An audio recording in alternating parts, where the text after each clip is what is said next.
Vikosi vya Israel vimewaua Palestina 53 katika ukanda mzima wa Gaza na kubomoa majengo 16 mjini Gaza, yakiwemo minara mitatu ya makazi, huku wakiongeza mashambulizi kwa lengo la kuteka maeneo ya kaskazini na kuwafukuza wakazi wake. Kwa mujibu wa wahudumu wa afya, angalau watu 35 waliuawa siku ya Jumapili mjini Gaza. Wapalestina wengine wawili pia walifariki kutokana na utapiamlo, kwa mujibu wa Wizara ya Afya ya Gaza, na kufanya idadi ya waliokufa kwa njaa kufikia 422 tangu kuanza kwa vita vya Israel. Katika mji wa Gaza, jeshi la Israel lililenga lengo la Al-Kawathar lililopo kusini mwa kitongoji cha Remal, kisha kuzindua mashambulizi ya makombora yaliyoharibu kabisa baada ya saa 2.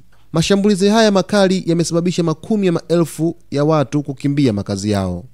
Hatuelewi pa kwenda, alisema Marwan Al-Safi, mkazi wa Gaza aliyehamishwa. Tunataka suluhisho la hali hii, tutakufa hapa.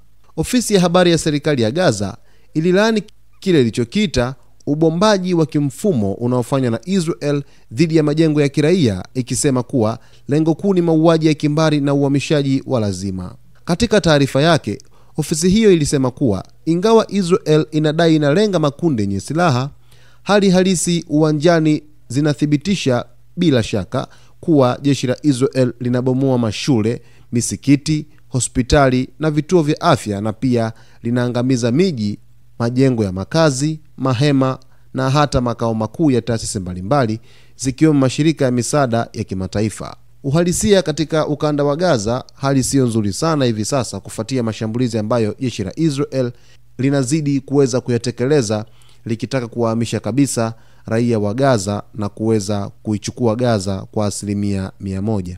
Mtazamaji wetu, basi salia nasi kila siku, ambapo hapa utapata taarifa kamili dhidi ya kile ambacho kinajiri katika ukanda wa Gaza.